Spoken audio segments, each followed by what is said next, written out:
read it, and Deepina will read once I finish. It says, "As for you, you were dead in your transgressions and sin, in which you used to live when you followed the ways of the world and of the ruler of the kingdom of air, the spirit who is now at work in those who are disobedient.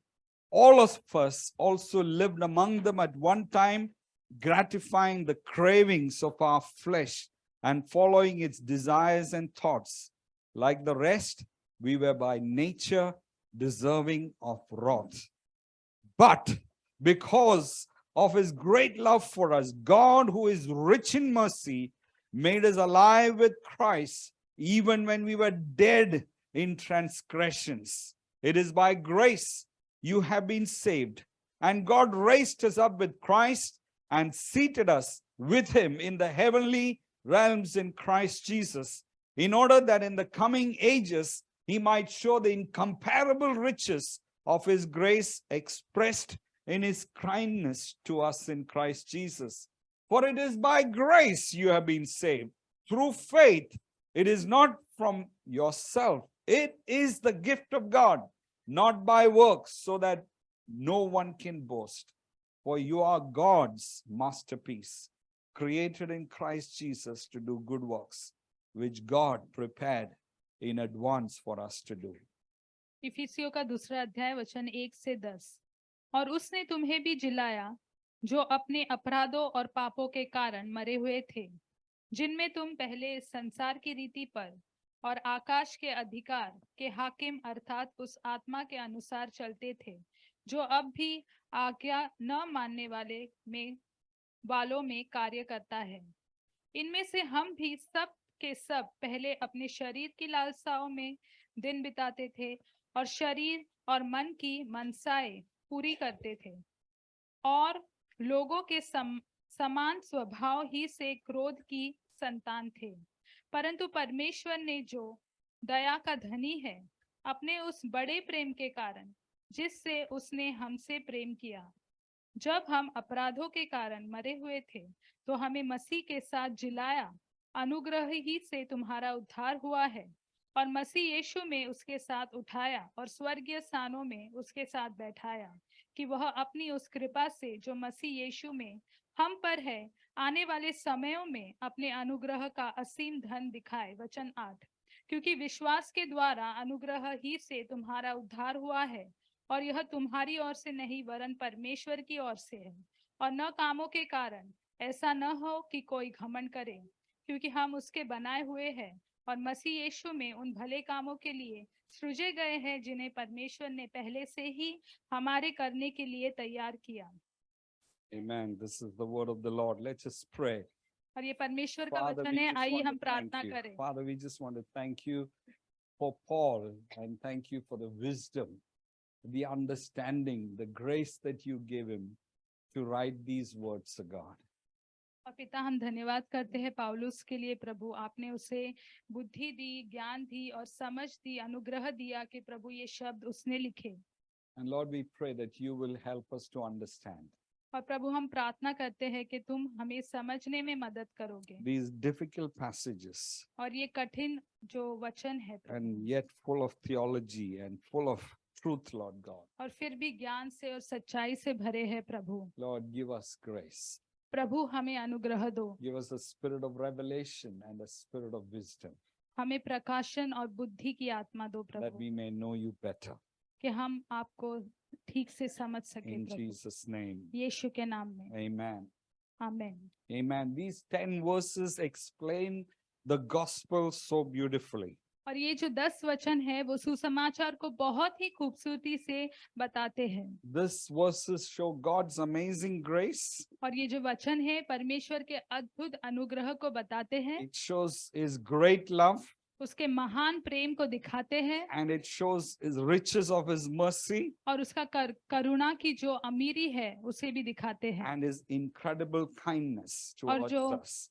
हमारी और वो महान दया दिखाता है, बड़ी दया वो भी दिखाता है। And when you read the book of Ephesians, और जब आप इफिसियों की किताब को पढ़ते you हैं, must understand how he writes this letter, how he has written this letter. आपको समझना चाहिए कि ये खत उन्होंने कैसे Not लिखा। only this letter and most of his letter, केवल ये खत नहीं, ज्यादातर उसके जो and खत how लिखे गए God communicates with us, और कैसे परमेश्वर हमसे बात करता है and God's attitude towards us and his mindset. और परमेश्वर का हमारी और क्या रवैया है, उसकी क्या Paul मंशा है। always begins the letter by declaring who we are, और पौलुस खत की शुरुआत हमेशा यह घोषणा करते हुए करता है कि who, हम कौन who हैं, we are in कि Christ, हम मसीह में कौन है our position as children of God. और परमेश्वर की संतान होने के नाते हमारा क्या He दर्जा है। doesn't start by saying what we should do. वो शुरुआत ये कहते करते हुए नहीं करता है कि हमें क्या करना He चाहिए, begins by saying who we are. और वो शुरुआत ऐसे करता है कहते हुए कि हम कौन हैं, And he uses the family language और पारिवारिक भाषा का वो इस्तेमाल करता है about father and sons, adoption, and all sorts of things. और बेटे के बारे में और पिता के बारे में, गोद लिए जाने के बारे में बातें And करता है। in Ephesians, he begins by saying we are forgiven. और इफिसियों की किताब में वो शुरुआत करता है कहते हुए कि हमें क्षमा किया We गया have है, been redeemed. हमें छुड़ाया गया है, We are justified. हमें धर्मी ठहराया We गया are है, blessed. हम आशीषित हैं And we have an amazing inheritance in Christ Jesus. और यीशु मसीह में एक अद्भुत विरासत है हमारी। You know, Paul the Apostle begins his letter with a positive note. और पौलुस जो है प्रेरित, वो उसका खत की शुरुआत सकारात्मक बातों के साथ He करता है। begins by saying that he begins by speaking about a finished product, even though it is that, God is at work in us, but he always starts by saying, we are a finished product in God. और जबकि परमेश्वर अब भी हमारे अंदर काम कर रहा है, लेकिन वो बातें इस प्रकार से शुरू करता है जैसे कि हम बना दिए गए हैं, जो वस्तु है वो तैयार है, जो दिखाई नहीं दे रही Then है he तब भी। explains how to get there. और फिर वो बताता है कि कैसे हम वहां पहुंच सकते हैं, The what and the how. और क्या और कैसे। And Ephesians chapter 1, verse 1 to 14, each states our position. और इफिसियों की किताब में दूसरे अध्याय में वचन 1 से 14 में वो हमारे दर्जे के बारे में बात कर रहा है। And in 15 to 23, which I preached last time, he makes this prayer. He says, if you want to understand what I just shared, you need a revelation, you need wisdom. और 15 से 23 जो मैंने गए बार प्रचार किया था, वो कहता है कि अगर तुम्हें इस समझना है तो तुम्हें प्रार्थना की, तुम्हें प्रकटीकरण की जरूरत है। It is so simple, but it's so complicating. और वो इतना सहज है लेकिन फिर भी इतना उलझा हुआ So है, that for that you need revelation and wisdom to understand. और उसके लिए तुम्हें प्रकटीकरण की जरूरत है और बुद्धि की समझ है कि तुम So समझ पाओ। Paul is praying for the church in Ephesus that they will be given a spirit of wisdom and a spirit of revelation, that they might know Jesus better.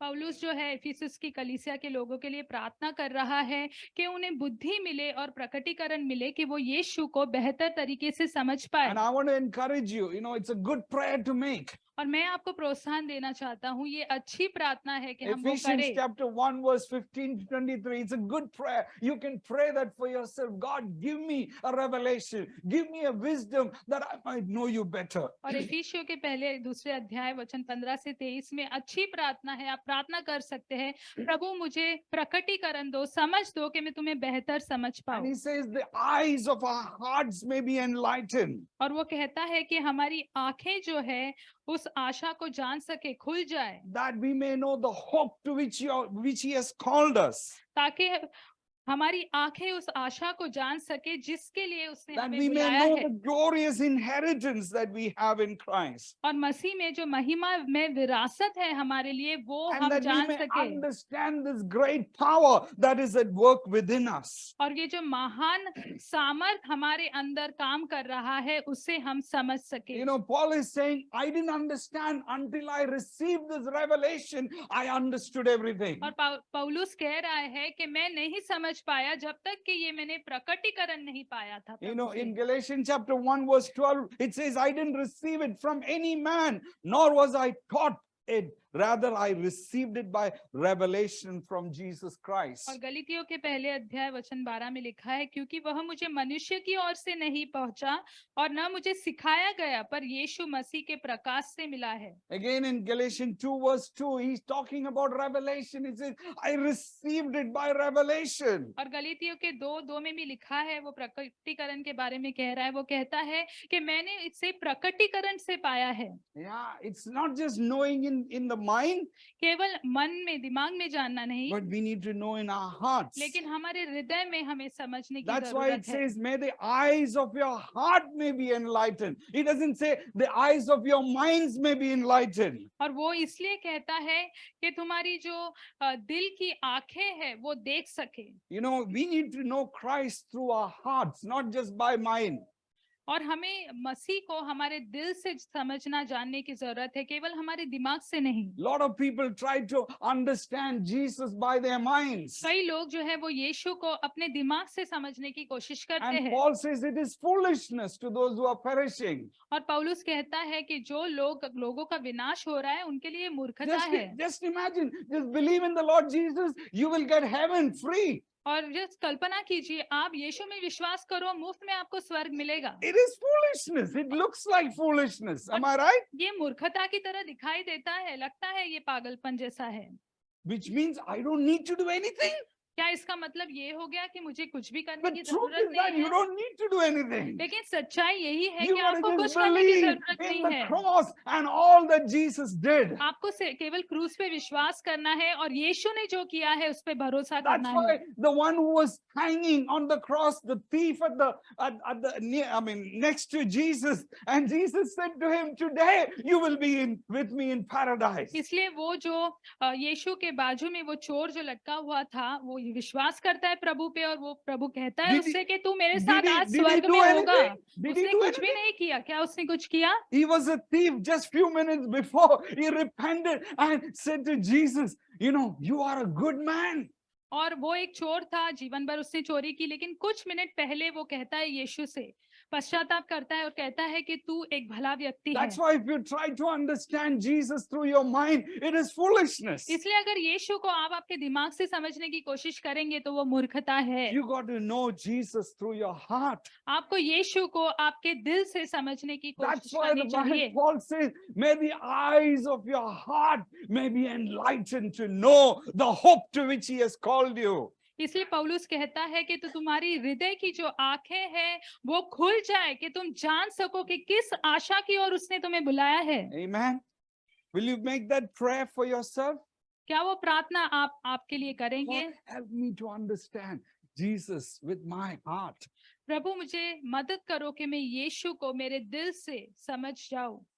Okay, in chapter 1, he was saying you know who you are in Christ. और पहले अध्याय में वो कहता है कि यीशु मसीह में आप कौन है, All what you are, आप जो कुछ भी है, you are a child of God. आप परमेश्वर की You are संतान forgiven, है, you are redeemed. आप क्षमा किए गए हैं, You are आप छुड़ाए justified, गए you हैं, are blessed. आप धर्मी ठहराए गए हैं, आप आशीषित हैं। And he come to chapter 2 और दूसरे अध्याय में and he explained और वो समझाता है how that has happened. कि वो कैसे हुआ है। He is explaining the gospel. वो सुसमाचार को समझा Verse रहा 1, it है। says, as for you, you were dead in your transgression and sin. और पहले वचन में वो कहता है कि तुम्हें भी जिलाया गया था, तुम जो अपने अपराधों और पापों के कारण मरे हुए In थे, which you used to live, and when you followed the ways of the world and of the ruler of the kingdom of air. और जिनमें तुम पहले इस संसार की रीति पर और आकाश के अधिकार के हाकिम अर्थात उस आत्मा के अनुसार And at चलते the end, थे। it says, like the rest, we were by nature deserving of wrath. और अंत में लिखा है कि सभी की तरह हम भी स्वभाव से क्रोध के संतान थे। You know, Paul is saying you were dead. और पौलुस कहता है कि तुम मरे हुए थे। Before you believed in Jesus, you were dead. इससे पहले कि तुम यीशु में विश्वास करते, तुम Before मरे you हुए believed थे। in Jesus, you were slaves, you were enslaved by sin. और यीशु में विश्वास करने से पहले तुम दास थे, तुम पाप के Before दासत्व you में थे। believed in Jesus, you were condemned to go to hell. और यीशु में विश्वास करने से पहले तुम पर ये दोष था नरक में जाने का। Hallelujah. That was our condition. और वो हमारी स्थिति थी। If you want to understand the good news, you got to understand the bad news as well. अगर आपको अच्छी खबर समझना है तो आपको बुरी खबर को भी समझने की जरूरत है। Have you seen dead bodies? आपने मरे हुए शरीर देखे, मुर्दे देखे हैं कभी? Yeah, yes. How many of you have seen dead bodies? We have all seen. लोगों Yeah. ने मुर्दा शरीर देखा है। Can you talk to the dead body? क्या आप मुर्दे से बात कर सकते हैं? Yeah. कर You- सकते हैं? You shake him up. He is dead. He's dead, dead, dead. आप उसे कितना भी हिलाइए, वो मर गया है, मर गया है, मर गया है। You kiss him. He doesn't feel anything. आप उसे अगर चुम्बन देंगे तो फिर भी वो प्रक्रिया नहीं देगा। That's what the Bible says. You were dead और बाइबल वही कहता है And कि he says, आप मरे हुए थे and you were slaves. You couldn't help yourself than follow the prince of the air. और आप दासत्व में थे, आप बस शैतान के पीछे चल रहे थे। Yes or no? हाँ या नहीं? Yeah. How much of a New Year resolution that we make? After 4 days, we go back to like dog's tail. Correct? और नए साल के लिए हम कुछ भी चाहे वादे ना क्यों ना बना ले, लेकिन 4 दिन के बाद हम कुत्ते की दुम की तरफ वापस चले जाते हैं। Yeah. That's what the Bible says. और बाइबल भी वही कहता है। And finally, it says you are condemned. और आखिर में ऐसा लिखा है कि तुम पर दोष था। Brothers and sisters, this was our starting point. और भाई और बहनों, हमारी जो शुरुआत का पॉइंट, Colossians शुरुआत chapter 2 यही verse थी। Colossians chapter 2 verse 13 says we were dead. I mean, it says when you were dead in your sins, in the uncircumcision of your flesh, God made you alive with Christ. He forgave all of our sins. और कुलुसियों के दूसरे अध्याय वचन 13 में लिखा है, उसने तुम्हें भी जो अपने अपराधों और अपने शरीर की खतना रहित दशा में मुर्दा थे, उसके साथ जिलाया और हमारे सब अपराधों को क्षमा किया है। Amen. We were dead. Again, Paul says in Colossians. और कुलुसियों में फिर से पौलुस कहता है कि हम मरे हुए थे। What did he say to Adam? आदम से उसने क्या In कहा? Genesis chapter 2 verse 16 and 17. उत्पत्ति के दूसरे अध्याय वचन 16 और You 17 are में, free to eat from any of these trees. तुम इन सभी पेड़ों में से सब किसी भी But पेड़ से you खा must सकते हो, not eat from the tree of the knowledge of good and evil. लेकिन बुरे और भले के ज्ञान के वृक्ष से तुम्हें नहीं खाना है। When you eat from it, you will surely die. अगर तुम उससे खाओगे तो तुम जरूर मर जाओगे। Amen. We are our natural man is dead और हमारा जो प्राकृतिक या स्वाभाविक मनुष्य है वो मरा हुआ है because of sin. पाप के वजह से। Amen. The Bible says in Romans 5 verse 12, it says sin entered the world through one man and death through sin. And in the way death came to all people because all have sinned. और Romeo के 5वें अध्याय वचन 12 में लिखा है, इसलिए जैसे एक मनुष्य के द्वारा पाप जगत में आया और पाप के द्वारा मृत्यु आई, और इस रीति से मृत्यु सब मनुष्य में फैल गई, इसलिए कि सब ने पाप किया। The natural man is dead. और स्वाभाविक मनुष्य मर He गया is है more interested in fashion. और वो फैशन में ज्यादा दिलचस्पी He is रखता more है, interested in food. वो खाने में ज्यादा दिलचस्पी रखता He है, is more interested in holidays. और छुट्टियों में ज्यादा दिलचस्पी रखता He है, is more interested in politics. Politics में ज्यादा Am I दिलचस्पी right? रखता है, He is more interested in music and social media. और वो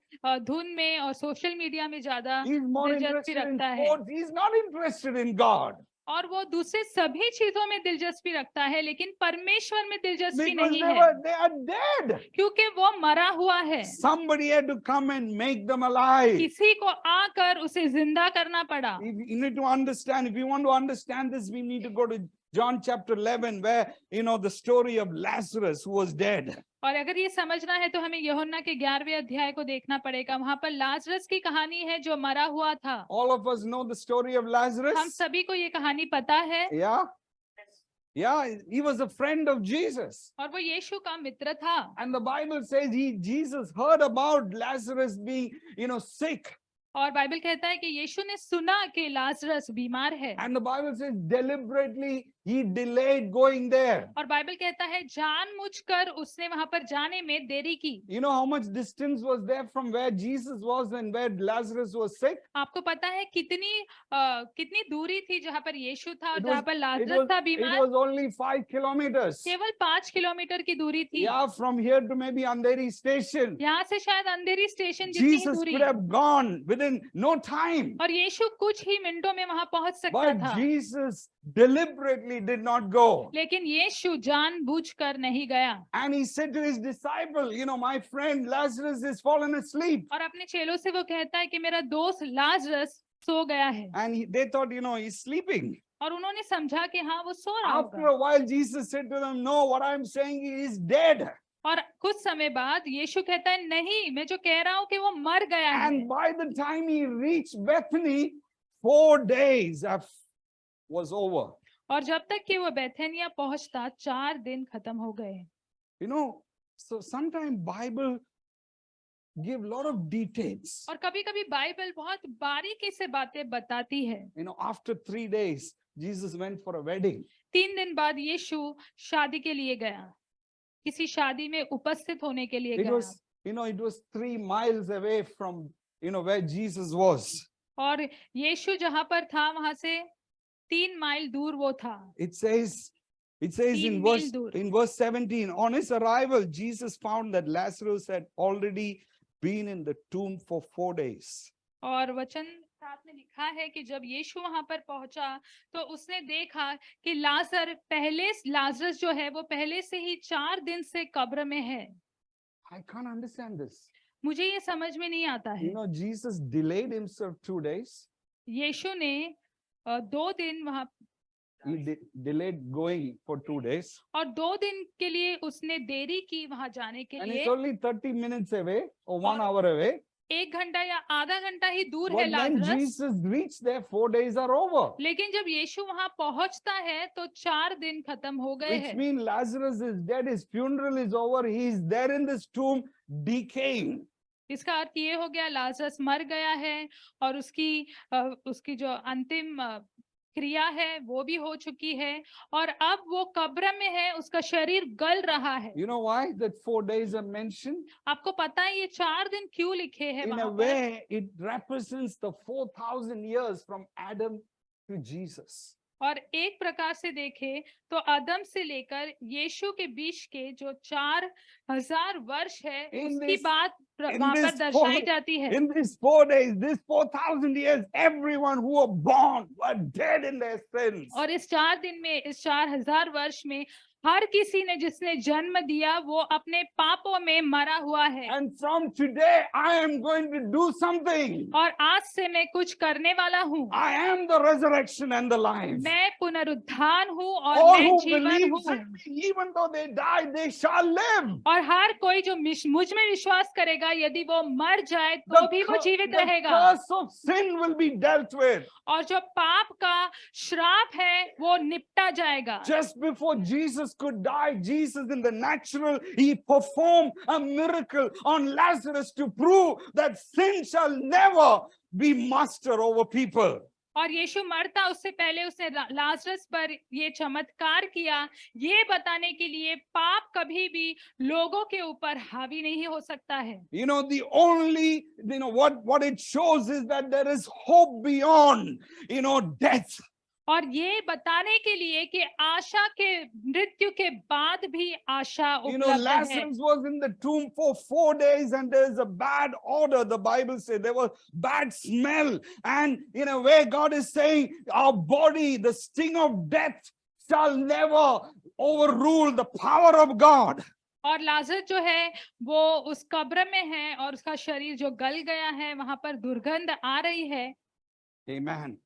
It says, in verse 3 of Ephesians 2, it says, all of us lived among them at one time, gratifying the cravings of our flesh, following the desires and thoughts like the rest. We were by nature deserving death. और तीसरे वचन में लिखा है, इनमें हम सब भी पहले अपने शरीर की लालसाओं में दिन बिताते थे और शरीर और मन की मनसाएं पूरी करते थे।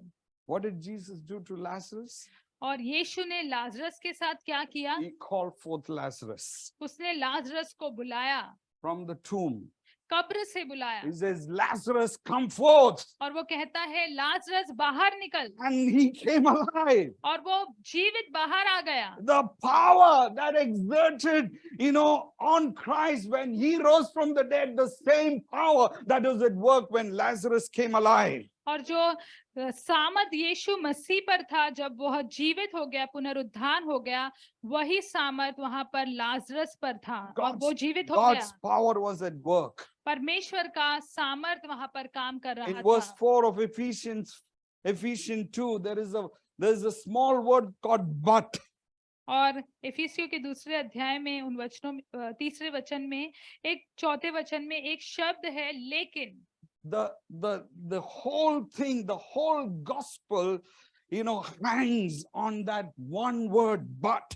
और पूरा सुसमाचार उस एक शब्द लेकिन पर मंडरा रहा है या लटका हुआ है। For 4,000 years, man could not be justified by the blood of the bulls and the lambs. और 4000 वर्ष के लिए मनुष्य धर्मी नहीं ठहरा सका जा सकता था भेड़ बकरियों के लहू के द्वारा। Hebrews chapter 10 says all the offering, all the sacrifices they sacrificed day after day did not take away their sins. और इब्रानियों की किताब में लिखा है जो सारे बलिदान वो देते थे, भेंट चढ़ाते देते थे, उनसे उसका जो पाप है वो मिटा नहीं जा But सकता। now the perfect Lamb of God is going to come into the scene and he's going to become a sacrifice, and through that sacrifice your sins will be forgiven and you will be redeemed, you will be justified, and you will be forever blessed. लेकिन आप वो परमेश्वर का सिद्ध मेमना आने वाला है और आ गया, और उसके बलिदान के द्वारा, उसके लहू के द्वारा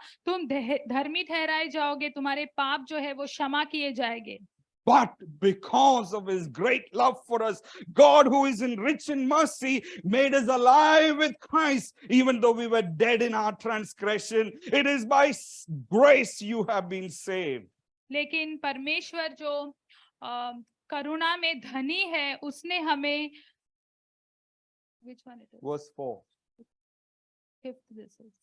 परंतु परमेश्वर ने जो दया का धनी है अपने उस बड़े प्रेम के कारण जिससे उसने हमसे प्रेम किया, जब हम अपराधों के कारण मरे हुए थे तो उसने मसीह के साथ हमें जिलाया और अनुग्रह से ही तुम्हारा उद्धार हुआ है। God uses 4 amazing words there. और परमेश्वर और वो जो है 4 अद्भुत शब्दों का वहां पर पौलुस इस्तेमाल करता है। It says about his great love, verse 4. और वचन 4 में लिखा है वो उसके महान, उसके बड़े प्रेम के बारे में बात करता है। And it talks about his mercy at work. और उसकी जो करुणा काम कर रही है उसके बारे Verse में बात 5 करता and है। 8, it talks about his amazing grace at work. और वचन 5 में वो जो उसका अद्भुत अनुग्रह काम कर रहा है उसके बारे में 3 बात करता times है। the word grace comes there. और अनुग्रह शब्द वहां पर 3 बार आता And है। in verse 7, he talks about his kindness. और वचन 7 में उसकी करुणा के बारे में बात All करता है। these 4, the love, the grace, the kindness, mercy, work together in making us alive. और ये सब को जो प्रेम है, करुणा है, दया है, क्षमा है, वो साथ में काम करते हैं और हमें जिलाते हैं, हमें जीवित करते हैं। How many of you all can remember the day you were born again? आप में से कितने लोगों को वो दिन याद है जब आपने नया जन्म पाया था? उस You दिन? remember the day you were born again? आपको वो दिन याद है जब आपने नया जन्म That पाया was the था? day Jesus called you forth. वो दिन था जब यीशु ने आपको बाहर बुलाया। Yeah, that day he said, Sonny, come forth. उस दिन उसने कहा कि सनी बाहर आओ। Yeah, he called each one. He says, come forth. उसने हर एक को बुलाया और कहा कि बाहर आओ। His love, his grace, his mercy, his kindness, all together made us alive in Christ. और उसका प्रेम, उसका अनुग्रह, उसकी करुणा और इन सभी चीजों ने साथ मिलकर हमें जीवित किया। For me, it was on the 8th of February, 1987. I still remember it was around 8 p.m. in the evening. और मेरे लिए ये फरवरी 1987 की बात है, 8 फरवरी की बात है, जब यीशु ने मुझे बुलाया, उसने कहा बाहर आओ। I was at the school called SS Sahani School. और मैं इस स्कूल में था, उसका नाम है SS Sahane. It was 18th Road car. 18th Road car. और वो 18th रोड खार में है, खार में है, खार में है, Yeah. खार। God called me forth, और परमेश्वर ने मुझे बुलाया and I never turned back. और मैंने फिर कभी मुड़कर नहीं देखा। And Paul goes on to say, it is by grace and grace alone. और पौलुस आगे कहता है, ये सिर्फ अनुग्रह और केवल अनुग्रह के So वजह, that no one can boast. ताकि कोई भी घमंड नहीं कर सके। And Paul quickly add this. और पौलुस जल्दी से ये बात कहता है, Guys, by जोड़ता the है, way, it is by grace you have been saved. दोस्तों दरअसल अनुग्रह के द्वारा तुम्हारा उद्धार हुआ है। Hallelujah. You have any doubt? आपको इस बात पर कोई संकोच है? Some people testify, that day I went to the church, I heard the gospel, I put my hand up, I stood up, I made that prayer, and God made me born again. और कुछ लोग ऐसे गवाही देते हैं कि उस दिन मैं कलीसिया गया, मैंने सुसमाचार दिया और मैंने प्रतिक्रिया दी, मैं खड़ा हुआ, मैंने हाथ ऊपर किया और उस दिन मेरा उद्धार हो गया। No, you did nothing. नहीं, आपने कुछ भी नहीं किया, You were dead. आप मरे हुए थे। Can dead people do anything? क्या मरे हुए लोग कुछ भी कर Did सकते हैं? Lazarus do anything? क्या लाजरस ने कुछ किया? He was smelly. उसमें दुर्गंध आ There रही थी was thing coming out of that grave. और उस कब्र से दुर्गंध आ रही थी। Jesus said, come forth. यीशु ने कहा, बाहर आओ। Today, if you are born again, अगर आज आपका नया जन्म हुआ है it is the work of God. तो वो परमेश्वर का काम है, You did nothing. आपने कुछ भी नहीं किया। Yeah, you are at the right place at the right time, and God called forth. और आप सही जगह पे सही समय पे थे और प्रभु ने आपको बुला लिया। All these 4,000 years, इन सभी 4000 no वर्षों one में could keep the law. कोई भी नियम को नहीं No पाल one पाया, could live the holy life. कोई भी पवित्र जीवन No नहीं जी one could पाया। fulfill the requirement of the law and the demands of the sacrifice in the Old Testament. और जो नियम की जरूरतें थी और जो बलिदान की लिए कहा जाता था, उसको कोई भी पूरा नहीं कर No पाया। one, not even one. कोई भी नहीं, कोई भी नहीं, कोई भी नहीं, एक भी नहीं। No Abraham, no Moses, no Samuel, no David, no Isaiah, no Jeremiah, no prophet could, keep any of the laws कोई fully. भी भविष्यवक्ता नहीं, चाहे आप किसी का भी नाम ले लो, कोई भी नियम को पूरी तरह से नहीं पाल पाया। So only Jesus could keep. केवल यीशु कर सकता था He was the perfect Lamb of God. और वो परमेश्वर का सिद्ध He was मेमना the था perfect high priest. और वो सिद्ध महायाजक था And he offered up his life once and for all. और उसने अपना जीवन एक बार और सदा के लिए दे दिया So we could be saved. ताकि हम उद्धार पा सके। Brothers and sisters, भाई और बहनों, what we have received, हमने जो पाया है, the salvation of our soul, हमारे जो प्राण को उद्धार मिला है, it is free. वो मुफ्त है And by grace we have been saved through faith. और अनुग्रह के द्वारा विश्वास की वजह से हमारा उद्धार हुआ है। Son of God, Jesus Christ. और पिता का जो पुत्र है यीशु मसीह, This is the gospel. यही सुसमाचार है। Grace is not cheap, but it is free. और अनुग्रह जो है वो सस्ता नहीं है, लेकिन वो मुफ्त है। It costed someone his dear son. और किसी को अपना जो है प्रिय बेटा It- देना पड़ा It उसके लिए, costed something, the punishment on the cross. और उसके लिए कीमत चुकाई गई, क्रूस पर उसके लिए जो है It दंड costed दिया गया। something to hang on that tree for 3 hours. और किसी को उस पेड़ पर लटकना पड़ा 3 घंटे के लिए। So I want to say, brothers and sisters, it's not cheap, तो मैं कहना चाहता हूँ भाई और बहनों के वो but it is सस्ता नहीं है, definitely free. लेकिन वो मुफ्त जरूर है। It says in Romans chapter 6, verse 23, और रोमियो के 6 अध्याय वचन 23 में लिखा है, for the wages of sin is death, क्योंकि पाप का दंड मृत्यु है, but the gift of God. लेकिन परमेश्वर का वरदान। Another translation says the free gift of God और एक अनुवाद ऐसा है, परमेश्वर का मुफ्त वरदान is eternal life in Jesus Christ our Lord. यीशु मसीह हमारे परमेश्वर में अनंत जीवन है। This is the gospel. और यही सुसमाचार है। Amen. आमीन। Amen. It was told about C.H. Spurgeon. और चार्ल्स स्पर्जन ने ये बात कही। He's one of the modern day preacher, great preacher. और आधुनिक दिनों में वो एक महान ऐसे प्रचारक है। He got delayed for a meeting once. और एक बार ऐसा हुआ कि एक मीटिंग के लिए उनको देर हो गई। So his grandfather was in the congregation. और तो उस सभा में उनके जो दादा है वो मौजूद थे। So he filled in to preach for Charles Spurgeon. तो वो उन्होंने प्रचार किया चार्ल्स स्पर्जन की जगह पे, क्योंकि वो नहीं पहुंचे थे। And as he was preaching, Charles Spurgeon arrived. और जैसे वो प्रचार कर रहे थे तो चार्ल्स स्पर्जन वहां पर पहुंच गए। So his grandfather said this. तो उनके दादा ने ये बात He कही। says, now Charles will come and take over from me, and he will preach the gospel better than me. और उन्होंने कहा कि अभी चार्ल्स स्पर्जन आएंगे और वो मेरी जगह लेंगे और वो सुसमाचार मुझसे बेहतर बताएंगे। But I want to tell you something. लेकिन मैं आपको कुछ I बताना want to चाहता हूँ। remind you something, मैं आपको कुछ याद दिलाना that चाहता you हूँ cannot preach a better gospel. कि वो एक बेहतर सुसमाचार का प्रचार नहीं कर Because सकते there is हैं, only one gospel. क्योंकि एक ही सुसमाचार है। You can preach better, लेकिन आप बेहतर प्रचार कर but there सकते is हैं, only one gospel. लेकिन सुसमाचार एक ही है। Jesus died. यीशु का मृत्यु हुआ, Jesus was buried. उन्हें गाड़ा गया Jesus rose again. और वो पुनरुत्थान हुए Jesus ascended on high. और वो स्वर्ग की ओर गए। He is seated on the right hand of the Father with और all वो- glory. पूरी महिमा में पिता के दाहिनी हाथ की ओर बैठे हैं And Jesus will come back again. और यीशु दोबारा लौटेंगे। This is the gospel. यही सुसमाचार है। You can preach it better, आप उसे बेहतर प्रचार कर but सकते there is हैं, only one gospel. लेकिन सुसमाचार एक ही है। If you have any other gospel, the Bible says, Paul says, may I be accursed if I preach another gospel. और पौलुस कहता है कि अगर मैं श्रापित ठहरूं अगर मैं एक दूसरे सुसमाचार का प्रचार करूं तो। Quickly. जल्दी से।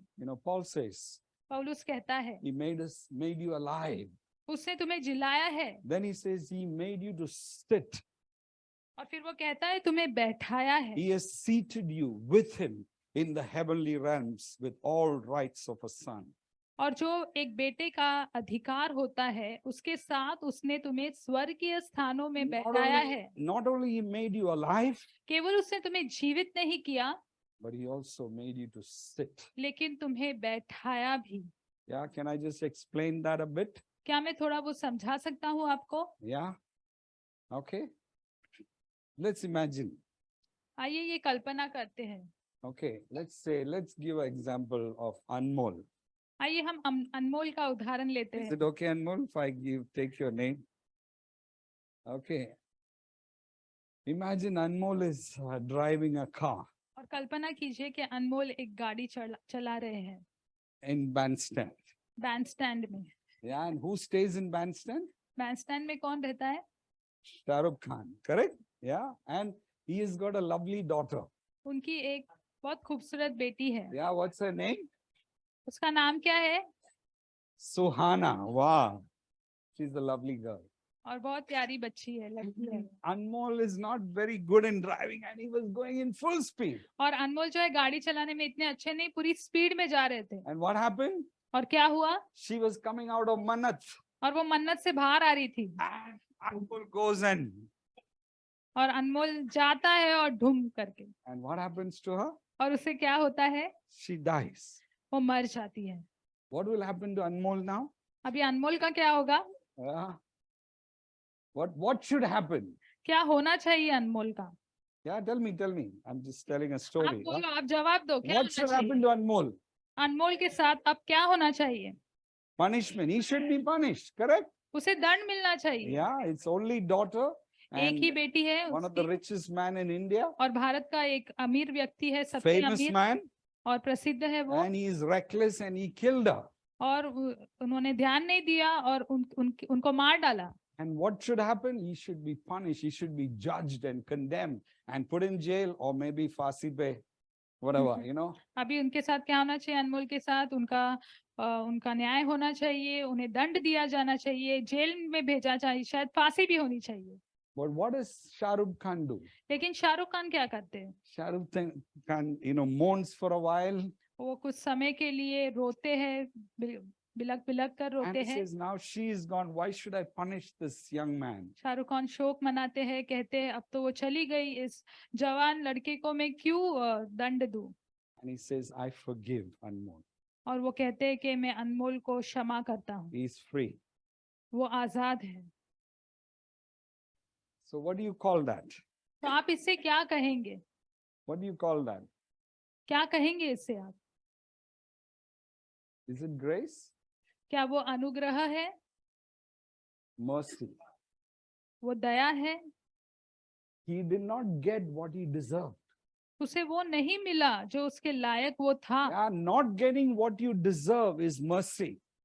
और आप जिस चीज के लायक है वो न मिलना वो करुणा है। He should have been, languishing in the jail for 12 years, and Shah Rukh Khan says, I forgive him. He is free. उनको तो 12 साल जेल में डाल देना चाहिए था, लेकिन शाहरुख खान कहते हैं कि मैं उसे क्षमा करता हूँ, वो आजाद है। That is what Jesus did. और वही यीशु मसीह ने किया। Now, अब imagine Shah Rukh Khan says, my daughter is gone. और कल्पना कीजिए कि शाहरुख खान कहते हैं कि मेरी बेटी तो चले गई है, I'm so rich. मैं इतना अमीर हूँ। It says 700 million or $1 billion worth or whatever. I got so much of money. मेरे पास इतने करोड़ों अरबों रुपये है, बहुत पैसे हैं मेरे पास। And Anmol, what I'll do, I will adopt him as my son. और वो कहते हैं अनमोल के साथ मैं क्या करूंगा, मैं उसे गोद ले लूंगा। And he will share half of my wealth. और मेरी जो आधी संपत्ति है वो उसका भागीदार होगा। What is that? What is that? Getting what you don't deserve is grace. और आपको जब वो मिलता है जिसके आप लायक नहीं हैं, वो अनुग्रह है। Yeah, Jesus forgive us. यीशु ने हमें क्षमा किया। One who is rich in mercy, और वो जो दया का धनी है, he forgive us. उसने हमें क्षमा किया। Not only he forgive us, केवल उसने क्षमा ही नहीं किया he हमें, adopted us. उसने हमें गोद ले लिया है, Made us sons and daughters. हमें बेटे और बेटियां बना दिया And है, made us to sit with him in the heavenly realms और हमें उसके साथ स्वर्गीय स्थानों में with बैठाया है, all power and authority. पूरे सामर्थ और अधिकार के साथ। Heaven is with us और स्वर्ग हमारे साथ है, because we are the children of God. क्योंकि हम परमेश्वर की संतान That's हैं। what he did for you. और वही उसने आपके लिए किया है। Aren't you glad? क्या आप खुश नहीं हैं? Why do you come on a Sunday? आप रविवार को क्यों आते हैं? Yes, some karikram is going on, some show is going on here. We come because we are grateful to God for what he has done. क्या यहाँ पे कोई कार्यक्रम हो रहा है? नहीं, हम इसलिए आते हैं क्योंकि हम परमेश्वर के और खुश हैं, He's forgive us. क्योंकि उसने हमें क्षमा He किया है redeemed us. और उसने हमें छुड़ाया है। Not only that, उतना ही नहीं, he made us children. उसने हमें He संतान adopted बनाया us. है, उसने हमें गोद लिया है। Amen. It is by grace we have been saved. और अनुग्रह के द्वारा हमारा उद्धार हुआ है। Finally, आखिरी बात, Paul doesn't end there. पौलुस वहां पर समाप्त नहीं करता है। Verse 10, he gives us an application. और वचन 10 में एक लागू करने की बात वो हमें कहता है। It says, now वो कहता है अब we are God's workmanship. हम परमेश्वर के Last मजदूर verse. है। Yeah, it says we are God's masterpiece, वो कहता है कि हम परमेश्वर की उत्तम रचना है created in Christ Jesus to do good works, और हमें मसीह यीशु में बनाया गया है कि हम भले काम करें, which God prepared in advance for us to do. जो परमेश्वर ने हमारे लिए पहले से ही तैयार रखे हैं करने के Amen. लिए। Okay, I'm forgiven, I'm adopted. Now I sit and say, hallelujah. मजा मारेगा. और मैं क्षमा किया गया हूँ, मैं गोद लिया गया हूँ, क्या मैं बैठ के कहूंगा कि You मैं know, मजा the करूंगा? Bible says you have work to do. और बाइबल कहता है कि आपके पास काम है करने के लिए, कार्य है You करने have के लिए, work to do. You have good works to do, आपके पास कार्य है करने के लिए, भले which काम God है has करने के prepared in लिए, advance for you to do. जो परमेश्वर ने पहले से ही तय किए हैं आपके लिए करने के लिए। Amen. We are Amen. brand new men and women. हम नए बनाए गए पुरुष और महिला for a है purpose एक मकसद के लिए, to do good works. ताकि हम भले काम करें। Yeah, we are not saved by works, और हमारा उद्धार जो है वो कामों की वजह से but नहीं we are हुआ, saved for works. लेकिन कामों के लिए There's a हुआ big है। difference. दोनों में बड़ा अंतर है। You know, I was born in a Catholic home. और मेरा जन्म जो है वो कैथलिक परिवार में हुआ, I was taught from the beginning. और मुझे शुरुआत से ही सिखाया We गया, got to do something to attain salvation. और उद्धार पाने के लिए हमें कुछ ना कुछ करना चाहिए, There ऐसे are, सिखाते there थे are हमें। obligation. You got to go to church. You got to do novenas. You got to do this, that. So many things. और कुछ चीजें हैं जो करनी ही है, जैसे कि कलीस चर्च में जाना है, नोविनास पढ़ना है, इस तरह की चीजें। Even after you die, और मरने के बाद भी, you do offer prayers to the people who are dead, और जो लोग मर जाते हैं उनके लिए भी so प्रार्थना that करते they हैं, get qualified. ताकि वो योग्यता प्राप्त करें। But Bible doesn't teach that. लेकिन बाइबल ये नहीं सिखाती है। We are saved by grace. हमारा उद्धार अनुग्रह के We द्वारा are हुआ not है, saved by our works, हमारे कामों की वजह से नहीं, but we are saved for works, लेकिन काम करने के लिए हमें उद्धार दिया गया है, that we may do good works, ताकि हम भले काम करें, which God has preordained. जो for us to do. परमेश्वर ने हमारे लिए पहले से ही तय करके रखे हैं कि If हम you're a वो करें। mother, अगर आप एक माँ हैं, you have been preordained by God to be a mother. आपको परमेश्वर के द्वारा पहले से ही बुलाया गया है कि आप एक माँ You're बने। a father, अगर आप एक पिता है, God has prepared in advance for you to be a good father. तो परमेश्वर ने पहले से ही आपके लिए ये चीजें रखी है कि आप एक अच्छे पिता If हो। you're a Christian, अगर आप एक मसीह है, God has prepared in advance for you to serve Him. परमेश्वर ने आपके लिए पहले से ही काम रखे हैं कि आप उसकी सेवा करें। God has given you gift. परमेश्वर ने आपको वरदान दिए हैं, Use those gifts for the glory of God. उन वरदानों का परमेश्वर की महिमा के लिए I've इस्तेमाल been करो। called to serve. मुझे बुलाया गया है सेवा I've करने के been लिए, called to lead. अगुवाई करने के लिए, I've been called to preach. मुझे बुलाया गया है प्रचार करने के I've लिए, been called to do business or create jobs. I want to do it faithfully. मुझे बुलाया है व्यवसाय के लिए या नौकरियां देने के लिए, तो मैं वो करता हूँ। I want to end by asking you, are you serving God? मैं अंत करना चाहता हूँ ये प्रश्न पूछकर कि क्या आप प्रभु की सेवा If you are कर not- रहे हैं? If you're not doing anything, अगर आप कुछ भी नहीं कर रहे हैं, you come on a Sunday, आप रविवार को आते हैं, you come sit down, आप आते हैं, बैठते हैं, you watch what's going on. आप देखते हैं क्या हो रहा है। Today the worship was not so good. Today Franco's word, it went bouncer. अरे आज आराधना उतनी अच्छी नहीं थी। अरे आज फ्रैंको का जो वचन था मेरे दिमाग के ऊपर से गया सब। You are not understood the grace of तो God. प्रभु के अनुग्रह को आप नहीं समझ पाए हैं। You are here because God has called you to do something. आप इधर है क्योंकि परमेश्वर ने आपको कुछ करने के लिए बुलाया You are है। not serving, अगर आप सेवा नहीं कर you रहे have हैं, not understood the gospel. तो आपको सुसमाचार नहीं समझ में आया है। Amen. I amen. want to finish with that.